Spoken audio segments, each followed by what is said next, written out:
जय हिंद to all my respected aspirants. मैं करुण आप सभी का करुण क्लासेस के माध्यम से स्वागत करता हूं।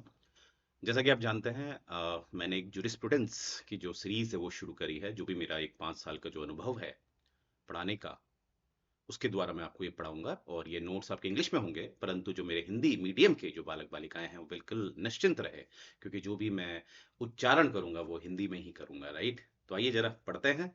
तो ये देखिए, ये है आपका जो पैराग्राफ हमने पढ़ना है। तो आप जब डियास साहब की किताब पढ़ेंगे तो वहां पर आपको ये पैराग्राफ है। ठीक है, बहुत अच्छी किताब है पर थोड़ी मेच्योर किताब है।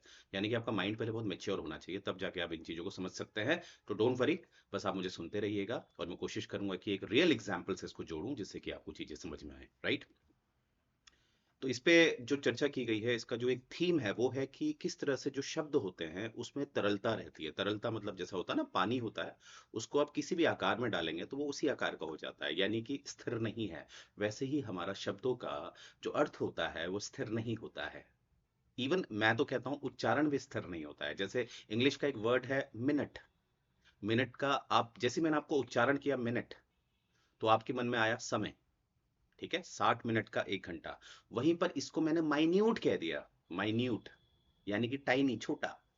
मिनट, माइन्यूट, स्पेलिंग एक सी है पर उच्चारण में भी देखिए अर्थ अलग अलग आ रहा है। तो इतनी ज्यादा तरलता होती है। अब देखिए यहाँ पर कोर आइडिया क्या है, क्या क्या क्या है, यहाँ पर क्या लिखा है। देखिए, words do not have one fixed proper meaning. बिल्कुल सही बात है, अभी मैंने बोला ना। जैसे एक और एग्जांपल देख लीजिए। अगर मैं सैंक्शन की बात करूं, एक शब्द होता है सैंक्शन। सैंक्शन, अब देखिए, किस परिस्थिति, किस सिचुएशन, यानी कि इसको कंटेक्स्ट कह सकते हैं। किस परिस्थिति या किस कंटेक्स्ट में मैं इसका इस्तेमाल कर रहा हूं, इसका अर्थ बदल जाता है। जैसे अगर मैं बैंक में लोन लेने गया और बैंक ने मेरा लोन दे दिया, तो यहां पर होगा कि बैंक ने मेरा लोन सैंक्शन कर दिया, यानी कि उसको स्वीकृति दे दी है। तो ये सकारात्मक है। वहीं पर मैं बोलूंगा अंतर्राष्ट्रीय जो संबंध होते हैं, इंटरनेशनल रिलेशंस की जब बात होती है, और वहां पर मैं बोलूं कि एक यूएसए ने ईरान पे सैंक्शन लगा दिया, यानी कि उस पर प्रतिबंध लगा दिया है, उस पर रोक लगा दी है। तो देखिए, शब्द है सैंक्शन, पर जब कंटेक्स्ट बदल रहा हूं, जब बैंकिंग की बात कर रहा हूं, तो वहां पर वो सकारात्मक दिख रहा है। और जब मैं उसे अंतर्राष्ट्रीय स्तर में इस्तेमाल कर रहा हूं तो वो नकारात्मक दिख रहा है। तो आप समझ पाए होंगे। तो यही यहाँ पर बताया गया है। राइट, और यहाँ पर ये बताया गया है कि ह्यूमन परसेप्शन। अब ह्यूमन परसेप्शन मतलब होता है कि आपकी जो स्टिमुलाई होता है, एक साइकोलॉजी में एक शब्द होता है स्टिमुलाई। देखिए मैं लिख रहा हूँ स्टिमुलाई, यानी कि आपके जो सेंसेस हैं, आपके आसपास को जब देखते हैं उसको क्या अर्थ निकालते हैं, वो होता है स्टिमुलाई। वहां से आता है डेवलपमेंट परसेप्शन का। जैसे एक आतंकवादी है, आप इमेजिन करिए, एक ट्रैफिक है। ठीक है, एक ट्रैफिक है, उसमें आतंकवादी हैं एक कार में, और एक कार में नॉर्मल लोग हैं। अब सायरन से मेरा मतलब यहाँ एम्बुलेंस नहीं है, मेरा सायरन का मतलब है यहाँ पर पुलिस वाली गाड़ी आ रही है। और इमेजिन करिए दो गाड़ी सामने है, एक में आतंकवादी है और एक में नॉर्मल आदमी है जो अपने ऑफिस जा रहा है। तो सायरन सुनकर जो नॉर्मल आदमी है वो क्या करेगा, उसको कोई फर्क नहीं पड़ता है, और जो वो रास्ता दे देगा कि ये लोग चले जाए करके। परंतु जो हमारा आतंकवादी है, वो घबराएंगे, वो डरेंगे, वो पैनिक करेंगे, क्योंकि उन्होंने भी वो आवाज सुनी जो आतंकवादी है, और जो आतंकवादी नहीं है उन्होंने भी आवाज सुनी, सेंसेस सुनकर, पर दोनों ने रिएक्ट अलग किया है। राइट, तो इसी को कहते हैं परसेप्शन। राइट, पास्ट एक्सपीरियंस की बात होती है। जैसे अगर कोई आरक्षण का मुद्दा होता है, तो जो दलित वर्ग के लोग होते हैं वो आरक्षण को सही समझते हैं, वहीं जो जनरल कैटेगरी के लोग हैं वो आरक्षण को कहीं ना कहीं जो अपॉर्चुनिटीज होती हैं उसमें कमी बताते हैं, क्योंकि पास्ट एक्सपीरियंस है। जो दलित वर्ग है उन्होंने आर्थिक, मानसिकता, सामाजिक शोषण सहा होता है। तो आरक्षण उनके लिए कहीं ना कहीं एक तरह की सुरक्षा कवच होता है। पर वहीं पर जो सामान्य वर्ग है उन्होंने ये चीजें नहीं सही होती है, तो वर्तमान में उनको इसका ऐतिहासिक, यानी कि इतिहास में उनके साथ ऐसा कोई नहीं हुआ है because of their higher caste, तो उनको आरक्षण ठीक नहीं लगता है। राइट, लैक ऑफ अपॉर्चुनिटीज लगता है। तो ये पास्ट एक्सपीरियंस है ना, तो पास्ट एक्सपीरियंस के हिसाब से भी आप एक ही शब्द का यहाँ पर आरक्षण जो है उसका अलग अलग अर्थ निकाल रहे हैं। आगे देखते हैं। कंटेक्स्ट मैंने बताई दिया आपको। कंटेक्स्ट का मतलब होता है सिचुएशन।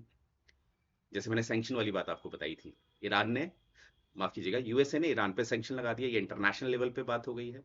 वही मेरा लोन बैंक से पास हो गया, ये बैंकिंग लेवल पे हो गया, तो ये कंटेक्स्ट हो गया। राइट, तो यहाँ पर देखिए, no word has a single proper meaning. ठीक है, तो यहाँ पर बता रखा है, देखिए एग्जाम्पल देखिए, स्ट्राइक को बता रखा है।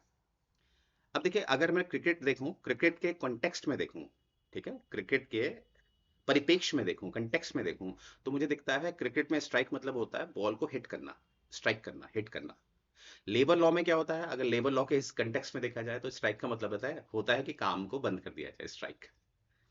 मिलिट्री में होता है एयर अटैक करना, स्ट्राइक करना मतलब एयर अटैक करना। और बैंकिंग में होता है स्ट्राइक मतलब होता है कि किसी का जो नाम है रिकॉर्ड से, उसने लोन लिया है, उसने लोन पूरा चुकता कर दिया है, तो उसका नाम, वो जो लोनर के रूप में होता है, जो लोन लिया है जिसने, उसका नाम हटा दिया जाता है, तो उसको कहते हैं removal of name from the records. तो ये हो गया आपका स्ट्राइक।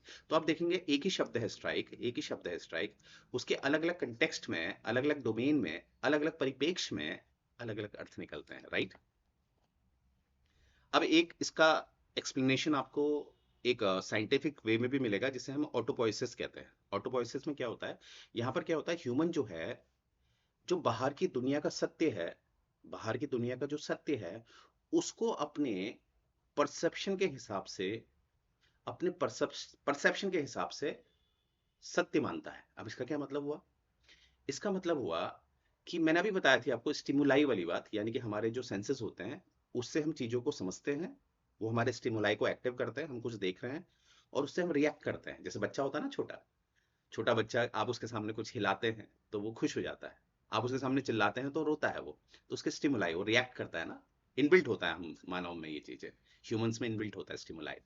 तो क्या है, देखिए इसका आंसर देखिए, वो जो मैंने आपको सायरन वाली बात बताई थी, जैसे क्रिमिनल है, उनको डर लगेगा सायरन से, और जो एक्सीडेंट विक्टिम है, जो मानते हैं किसी का एक्सीडेंट हो जाए, वो तो सोचेगा एम्बुलेंस है, क्योंकि बहुत से लोगों को डिफरेंस नहीं पता होता है कि सायरन में तो सायरन ही होता है, तो उनको लगेगा यार एम्बुलेंस आ गई है, जैसे किसी का एक्सीडेंट हो गया, वो निश्चिंत हो जाएगा कि चलो एम्बुलेंस आ गई, मैं बच गया।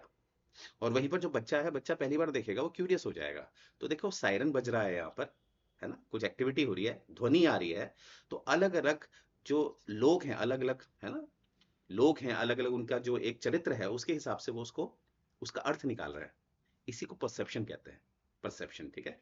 तो यहाँ पर क्या है, reality exist but our access to it subjective, यानी कि सत्य होता है, ऐसा नहीं कि सत्य नहीं होता है, परंतु सत्य को हम अपने अंडरस्टैंडिंग, अपने सेंसेस के हिसाब से उसको परिभाषित कर देते हैं। जैसे यहाँ पर सबसे बड़ी एग्जांपल आपको समझ में आया होगा, तो यहाँ पर भी आप देख रहे होंगे अलग अलग स्थिति, अलग अलग कंटेक्स्ट में इस सायरन के लिए अलग अलग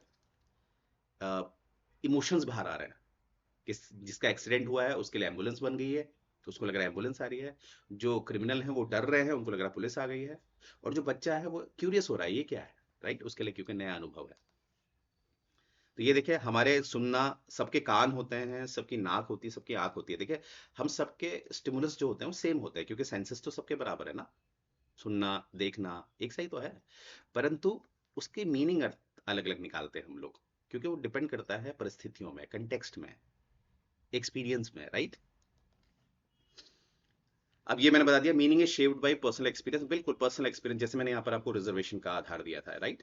जैसे जो दलित स्टूडेंट है, वो इसको एक सामाजिक न्याय समझेगा, क्योंकि दलित वर्ग ने एक समय पर, जब अगर मैं वैदिक काल में आपको ले जाऊं, वैदिक काल आपका 1500 से 600, 1500 बीसी से 600 बीसी तक का माना गया है वैदिक काल। और जिसमें आपको पता है इसको दो में परिभाषित किया गया है, अर्ली वैदिक होता है आपका 1500 से 1000 बीसी, 1000 बीसी, और लेटर वैदिक होता है आपका 1000 बीसी से 600 बीसी। और लेटर वैदिक में ही आपका क्या है, ब्रह्मनास का, ब्रह्मनास लिखे गए, और इसी ब्रह्मनास में कहीं ना कहीं जो कास्ट सिस्टम है, क्योंकि हुआ कि कास्ट सिस्टम का जन्म हुआ, क्यों हुआ, क्योंकि वर्ण सिस्टम को, वर्ण प्रथा को किससे जोड़ दिया गया, जाति से। तो यहीं से क्या हुआ, जिन लोगों ने इसको एक्सेप्ट नहीं किया उनको अनटचेबल कह दिया गया, जो आगे चल के दलित बनते हैं। बहुत से लोग सोचते हैं कि शूद्र दलित थे, नहीं, एग्जैक्टली जो बाहर रखे गए, जो अनटचेबल्स रखे गए, आगे चल के दलित उन्हीं को कहा गया, राइट, जिन्होंने वर्ण प्रथा को नहीं स्वीकारा, उनको अनटचेबल कह दिया, यानी कि वो समाज में, राइट, गंगा नदी जो है उसके ऊपर नहीं आ सकते थे, नीचे रहना पड़ेगा उनको, राइट। इसलिए आपने देखा होगा, इसी कारण से जो जहां से बुद्धिज्म ने जन्म लिया, जैसे नालंदा यूनिवर्सिटी, नालंदा यूनिवर्सिटी आपको नीचे दिखेगी, बिहार, मतलब नीचे वाले दिखेगी, ऊपर नहीं बन पाओ, क्योंकि ऊपर अलाउड नहीं था, अनटचेबल को नीचे रहना था, गंगा नदी के दक्षिण हिस्से में रहना था, या नीचे नीचे को, नीचे वाले कोर्स में। तो ये चीज है, तो ऑब्वियसली जो दलित व्यक्ति है वो इसको सामाजिक न्याय समझेगा, वहीं जनरल कैटेगरी से कहेगी लॉस ऑफ अपॉर्चुनिटी, कहीं ना कहीं लॉस ऑफ अपॉर्चुनिटी। इसीलिए आपने देखा होगा भारत के संविधान का आर्टिकल 16 काफी विवादित रहता है। सहाने केस सुना होगा आपने, या मंडल केस के नाम से बड़ा प्रसिद्ध है, आरक्षण से संबंधित था ये। तो और वहां पर देखिए कॉन्स्टिट्यूशन में अगर आप देखेंगे रिजर्वेशन का मतलब होता है इक्वलिटी थ्रू अफर्मेटिव एक्शन। मतलब संविधान क्या करता है, क्योंकि हम एक सामाजिक समाजवाद विचारधारा का समर्थन करते हैं, क्योंकि आपको पता है 42वां संशोधन जो 1976 में हुआ था, हमने ओपनली अपने आप को एक्सक्लूसिवली हमने बोला वी आर सोशलिस्ट।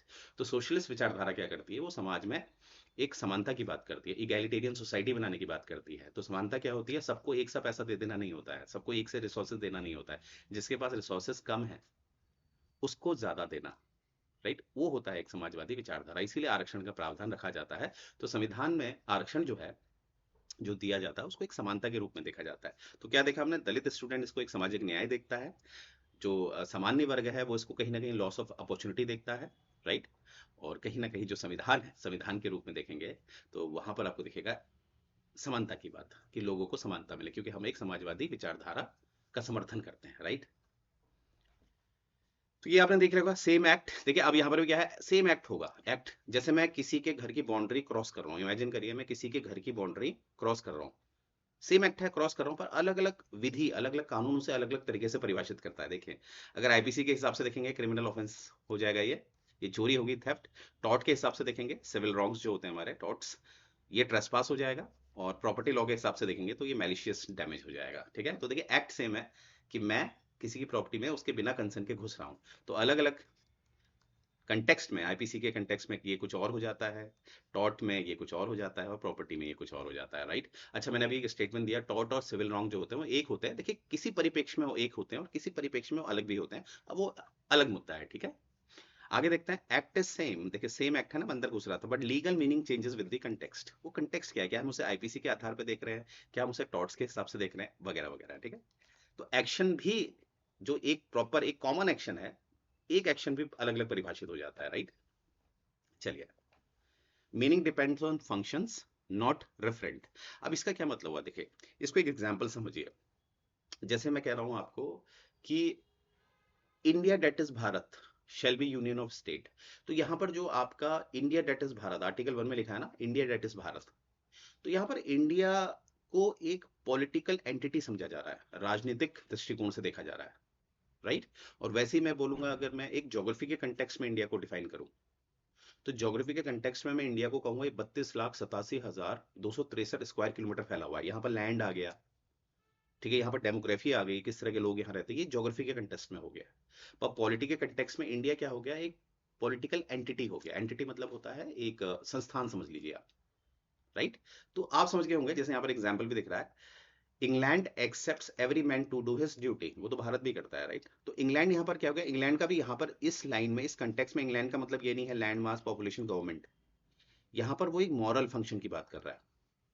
जब हम ऐसा कहते हैं कि भारत अपेक्षा करता है अपने सभी नागरिकों से कि वो भारत के जो कर्तव्य है, जो भाग 4 ए में दे रखे हैं, भाग 4 क, फंडामेंटल ड्यूटीज, उन कर्तव्यों को, जो आपके 11 कर्तव्य हैं, उन कर्तव्यों का पालन करें। तो यहाँ पर भारत क्या है, एक भारत अगर ये उम्मीद करता है आपसे, तो भारत यहाँ पर एक तरह का गुरु है, ऐसा समझ लीजिए, एक टीचर है जो आपसे उम्मीद कर रहा है कि आप ये चीज करेंगे। एक मॉरल और नेशनल कॉल की बात कर रहा है वो, एक लीडर की तरफ से वो अपेक्षा कर रहा है कि आप मौलिक कर्तव्यों का पालन करें। तो आप समझ रहे होंगे कि आप यहाँ पर क्या है, भारत है ना, ये भारत क्या हो गया, ये हो गया रेफरेंट हो गया। जैसे यहाँ पर एक वर्ड लिखा है ना, रेफरेंट। तो मीनिंग जो होती है रेफरेंट के हिसाब से नहीं होती है। जैसे यहाँ पर इंडिया में मैंने अलग अलग बताया ना, जब मौलिक कर्तव्य की बात हो, जब ज्योग्राफी के हिसाब से देखेंगे, जब इंडिया डेट इज भारत की बात करेंगे, तो उसमें आप वर्ड तो इंडिया ही आ रहा है, इंडिया ही आ रहा है ना। तो मीनिंग डिपेंड करती है रेफरेंट पे नहीं। रेफरेंट मतलब एक शब्द होता है इंडिया, जिसे हम रेफर कर रहे हैं, उस पे नहीं। फंक्शन क्या है, वो किस फंक्शन में बात कर रहा है, कर्तव्य के पालन की बात कर रहा है तो वो अलग हो जाएगा, एक गुरु हो जाएगा, एक मोटिवेटर हो जाएगा, एक शिक्षक हो जाएगा। वहीं पर वो अगर आपसे आपकी डेमोग्राफी की बात कर रहा है, तो वहां पर उसका अर्थ कुछ और हो जाएगा, वो देश हो जाएगा। वहीं पर वो एक India that is Bharat shall be union of state की बात करेगा, तो वो एक पॉलिटिकल एंटिटी हो जाएगा। तो अर्थात सिंपल सा ये याद रखना है कि कोई शब्द जो होता है उसके हिसाब से मीनिंग नहीं होती। कि डिक्शनरी में तो आपने देखा होगा कि डिक्शनरी निकाली, एक शब्द होता है, उसकी एक मीनिंग होती है, वहां पर कंटेक्स्ट को नहीं देखा जाता, राइट। परंतु सही में कानूनी व्यवस्था में क्या होता है कि हमें उस शब्द का, उसकी कंडीशन को स्टडी करना पड़ता है, उस हिसाब से उसका अर्थ निकालना पड़ता है, राइट। अब इसको कैसे समझेंगे और बेहतर, इसको समझेंगे हमें केस से, जो है मनिका गांधी केस 1978 का, 1978, आपको पता ही होगा, पासपोर्ट जब्त कर लिया गया था संबंधित कानून के द्वारा। फिर ये मुद्दा क्योंकि हाई प्रोफाइल मैडम है, तो केस चला गया सुप्रीम कोर्ट में। अनुच्छेद 21 का आधार बनाया गया था, तो आपको पता है कि फंडामेंटल राइट के आधार पर आप डायरेक्टली सुप्रीम कोर्ट की तरफ जा सकते हैं। तो सुप्रीम कोर्ट में मैटर गया था मनिका गांधी केस 1978। तो वहां पर आपने देखा होगा जो आर्टिकल 21 में लिखा गया है कि right to life and personal liberty except procedure establish by law, except procedure establish by law. तो इसको कहीं ना कहीं हमारा प्रोसीजर एस्टैब्लिश बाय लॉ को और ज्यादा परिभाषित किया गया। कैसे परिभाषित किया गया कि प्रोसीजर एस्टैब्लिश बाय लॉ को ड्यू प्रोसेस ऑफ लॉ समझा जाएगा, यानी कि प्रोसीजर के साथ साथ अब उसके जो एथिकल वैल्यूज हैं वो भी चेक की जाएगी। तो आपने देखा होगा किस तरह से मनेका गांधी केस में केवल वो जो कंटेक्स्ट है ड्यू प्रोसेस ऑफ लॉ उसको नहीं रखा गया कि डिक्शनरी से उठाया और रख लिया, उसको और ज्यादा परिस्थिति के अनुसार परिभाषित किया गया, परिस्थिति के अनुसार परिभाषित किया गया। तो इसीलिए मनिका गांधी केस 1978 से हमें क्या मिलता है, due process of law, procedure establish by law जो परिभाषित है, जो लिखा गया है अनुच्छेद 21 में, उसको नए तरीके से भी परिभाषित किया गया है सिंस 1978 से, ड्यू प्रोसेस ऑफ लॉ। और ड्यू प्रोसेस ऑफ लॉ में क्या होता है कि एथिकल वैल्यूज भी चेक की जाती है, राइट। चलिए ये बात आप समझ पाए होंगे। तो ये है आपका नॉट रेफरेंट, ठीक है। ऐसा नहीं कि कोई शब्द है उसका अर्थ निकाल लिया डिक्शनरी से, नहीं, इसमें और फंक्शंस भी चेक किए जाएंगे, राइट।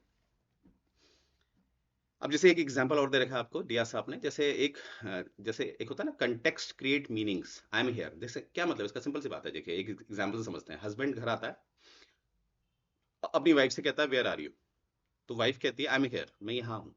अब देखिए जब सिर्फ इतना बोल रही हो मैं यहाँ हूँ तो ये यूजलेस हो गया। अब वो यहाँ कहाँ है, क्योंकि इसका अर्थ देखिए, अर्थ समझ में नहीं आ रहा कि कहाँ है वो। किचन में भी हो सकती है, वॉशरूम में भी हो सकती है, गार्डन में भी हो सकती है, टॉप फ्लोर में भी हो सकती है, कहाँ है। तो इसका अर्थ सटीक नहीं आ रहा है, कंफ्यूजन आ रहा है। इसीलिए हमेशा जो सेंटेंस होते हैं उसमें कॉन्टेक्स्ट जरूर होना चाहिए, यानी कि I am in the kitchen, ये देखो specific, I am in the kitchen, preposition जिसे आप कहते हैं, ठीक है।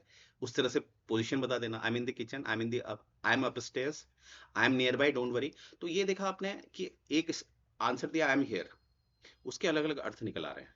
पर यहाँ पर आप देखेंगे कि इसको कॉन्टेक्चुअल मीनिंग दी जा रही है, यानी कि उसकी परिस्थिति पूरा पूरा उसको डिफाइन किया जा रहा है, उसकी सिचुएशन यानी कि वो कहाँ स्थित है, ये सब बताया जा रहा है। तो वो होता है आपका कॉन्टेक्चुअल, यानी कि अर्थ तभी पूर्ण होता है जब वो कॉन्टेक्चुअल होता है।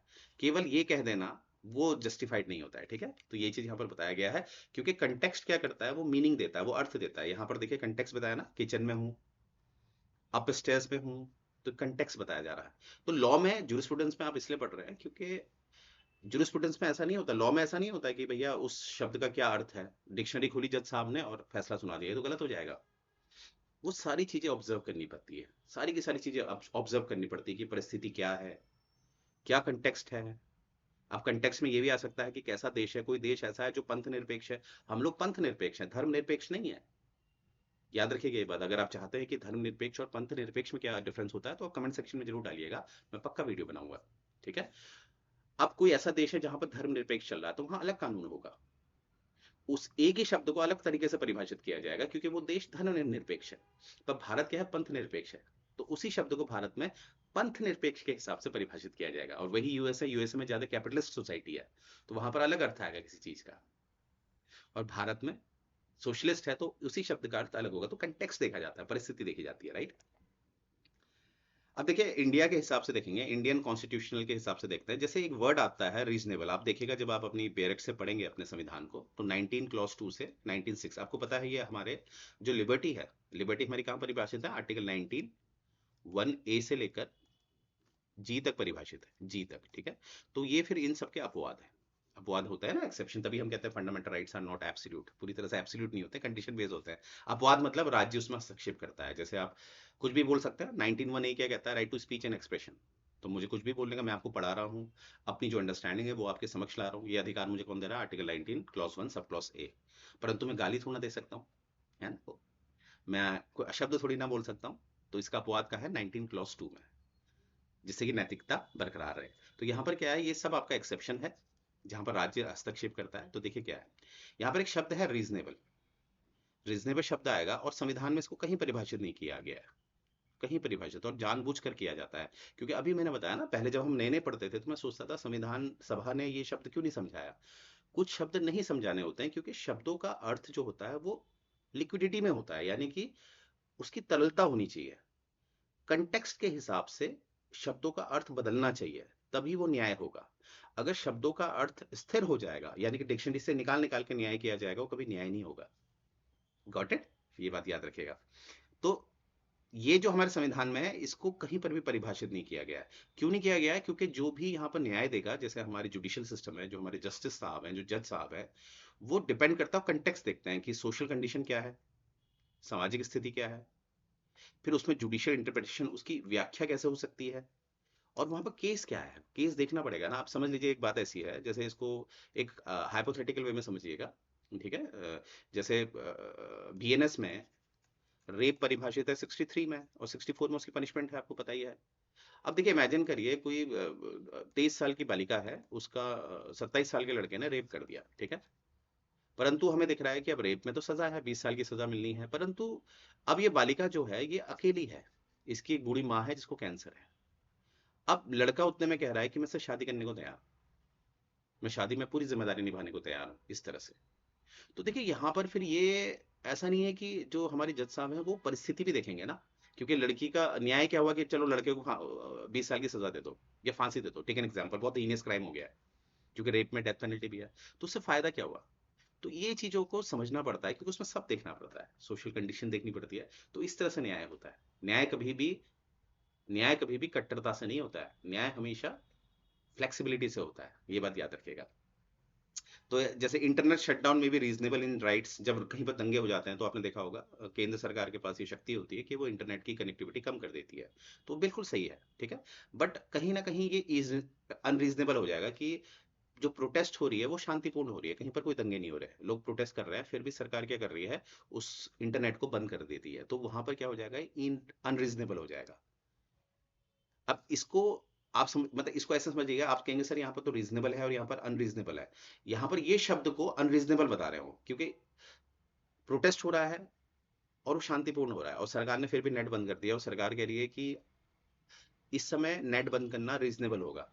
पर आप सोचिए, अगर इसको एक नैतिकता के आधार पर देखेंगे, किसी ने भी हथियार नहीं उठाए हैं, शांतिपूर्ण जो है सरकार के विरुद्ध कार्रवाई की जा रही है, क्योंकि लोकतंत्र की खूबसूरती है कि आप आलोचनाएं कर सकते हैं, अपनी शिकायतें दर्ज करा सकते हैं। तो यहाँ पर क्या है, एक सेकंड, फ्लाइट आ रही है।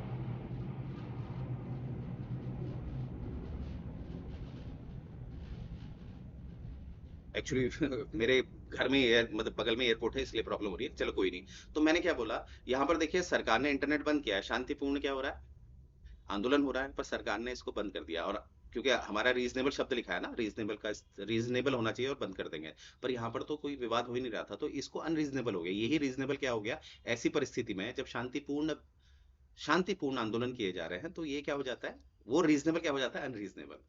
तो आप समझ गए होंगे, सिचुएशन पर भी, परिस्थितियों में भी निर्भर करता है कि वो शब्द का अर्थ बदलता है, ठीक है। इसीलिए कहीं कहीं पर शब्दों के अर्थ नहीं समझा रखे हैं, जिससे कि वो न्याय की तरफ जाए, न्याय की तरफ जाए, राइट।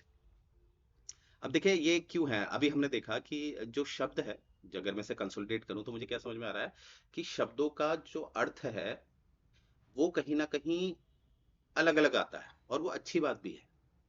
वो अच्छी बात भी है, क्यों?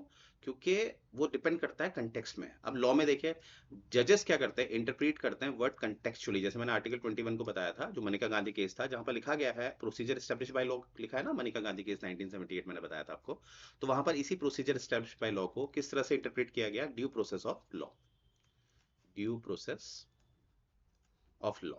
ये जो डॉक्ट्रिन है, इसका मतलब होता है कि प्रोसीजर के साथ साथ ये भी देखा जाएगा कि जो लॉ बनाया जा रहा है वो नैतिकता के विरुद्ध तो नहीं है। नैतिकता का विरुद्ध हो गया, जो हमारे संवैधानिक सिद्धांत होते हैं, कहीं उनको तो बाईपास नहीं कर रहा है।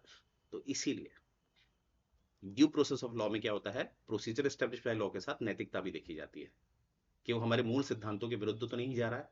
तो ये कहां से आया आपका, देखो ये भी क्या हुआ, परिस्थिति के अनुसार, क्योंकि इस तरह का लॉ बना दिया गया था जो कहीं ना कहीं तानाशाही की तरफ ला रहा था, राइट। एक सरकार को निरंकुश बना रहा था, तो ऐसे लॉ को रोक दिया गया। हालांकि इस लॉ में पूरा प्रोसीजर फॉलो किया गया था, जिसके द्वारा मनिका गांधी जी का जो पासपोर्ट है उसको सीज किया जा रहा था, राइट।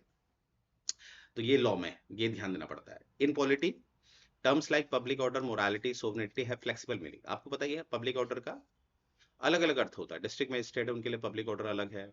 आम लोग हैं, उनके लिए पब्लिक ऑर्डर अलग है। वही मोरालिटी की बात होती है, वही सोवरेनिटी की बात होती है। अलग अलग अर्थ होते हैं इसके, ठीक है, सोवरेनिटी इन पॉलिटी में। ठीक है, सोवरेनिटी के अलग अलग अर्थ होते हैं। अब ये आगे चल के जब मैं जितना आपको आगे पढ़ाऊंगा आपको और समझ में आएगा। और एथिक्स में देखिए, ड्यूटी जो होती है, सोल्जर की ड्यूटी अलग होती है, डॉक्टर की ड्यूटी अलग होती है, सिविल सर्वेंट की ड्यूटी एक ड्यूटी है ना। अब सोल्जर की ड्यूटी क्या है कि सोवरेनिटी को मेंटेन करना, डॉक्टर की ड्यूटी है लोगों की जान बचाना, और सिविल सर्वेंट की ड्यूटी है कि वो लॉ एंड ऑर्डर बरकरार रखे, रेवेन्यू कलेक्ट करे, राइट। तो ड्यूटी देखिए अलग अलग अर्थ निकल के आता है ड्यूटी में, राइट। और गवर्नेंस में देखिए, development means GDP growth for some, social justice for other. ठीक है, डेवलपमेंट क्या है, किसी के लिए जीडीपी ग्रोथ है और किसी के लिए सोशल जस्टिस है, वो है डेवलपमेंट। ठीक है, जैसे ग्रोथ और डेवलपमेंट होता है, तो यहाँ पर डेवलपमेंट का अर्थ अलग अलग निकल के आता है। किसी के लिए डेवलपमेंट मतलब है इकोनॉमिक एंगल, आर्थिक, जैसे अब वर्तमान में हम चौथी जगह पे आ गए हैं। अगर मैं एक आर्थिक रैंकिंग की बात करूं तो वहां पर भारत अब चौथे उसमें आ गया है। तो ये भी एक डेवलपमेंट है। और किसी के लिए ये है कि हमारे समाज में कितना न्याय स्थित है, कानून व्यवस्था कैसी है, वो डेवलपमेंट है, राइट। तो इसकी फाइनल समरी हमने क्या देखी कि याद रखिएगा कि जो भी पैसेज अभी सामने हमने देखा था डियाज साहब का, उसमें बताया कि language does not possess fixed meaning. Language does not possess, language से ही शब्द निकल के आया, यानी कि एक शब्द का एक फिक्स मीनिंग होना जस्टिफाइड नहीं है। मेरा सैंक्शन वाला एग्जांपल याद रखिएगा, सायरन या वाला याद रखिएगा, ठीक है।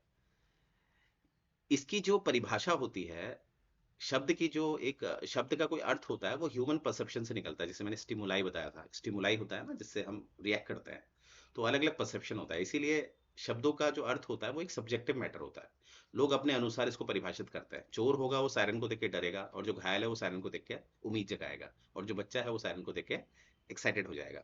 ठीक है, आगे क्या है कि but from the function they perform, function वही मैंने बता दिया कि फंक्शन दे परफॉर्म, किस तरह से वो फंक्शन कर रहा है। अगर अंतर्राष्ट्रीय स्तर में बात की जा रही है सैंक्शन की, तो वहां पर यूएसए ईरान पे सैंक्शन लगा रहा है, वो फंक्शन इंटरनेशनल लेवल पे है। बैंकिंग स्तर पे ये सकारात्मक बन जाता है कि लोन सैंक्शन हो गया, ठीक है। तो यहाँ पर क्या है कि ये बात निकल के आती है कि हमेशा जो इंटरप्रिटेशन है वो एक कॉन्टेक्चुअल और डायनेमिक प्रोसेस होना चाहिए, यानी कि उसको पूरा कंटेक्स्ट के साथ, स्थिति को समझते हुए, किस डोमेन का वो है। आप क्रिकेट की बात कर रहे हैं, आप फुटबॉल की बात कर रहे हैं, जैसे ड्यूटी शब्द था ना, अब ड्यूटी, डीएम साहब की ड्यूटी अलग है, राइट, डॉक्टर की ड्यूटी अलग है, सोल्जर की ड्यूटी अलग है। तो कंटेक्स्ट देखना पड़ेगा। सोल्जर ने अगर किसी को गोली मारी है, देश में कोई अंदर घुस रहा है, उसने गोली मारी है, तो वो हत्या नहीं कहलाएगी ना। वहीं पर डीएम साहब किसी को गोली मार देंगे तो वो हत्या के अंदर आ जाएगा। तो ये चीज होती है कॉन्टेक्चुअल, सारा डायनेमिक प्रोसेस देखना पड़ता है, सारे फील्ड देखना पड़ता है।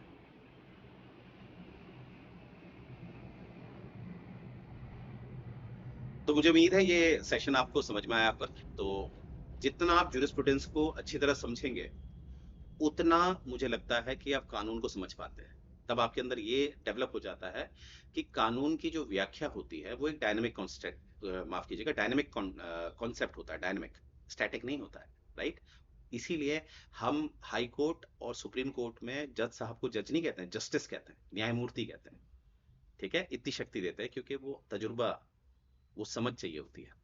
तो मुझे उम्मीद है ये सेशन आपको पसंद आया होगा। पसंद आता है तो लाइक करिए, शेयर करिए, उन लोगों को दीजिए जो जूरिस्प्रूडेंस से डरते हैं। ठीक है, और इस क्लासेस से जो सीरीज आ रही है, बीच में गैप आ गया था, अब गैप नहीं आएगा, कंटिन्यू मैं आपको सीरीज दूंगा, राइट। तो यहीं से सेशन एंड करते हैं। जय हिंद गाइस।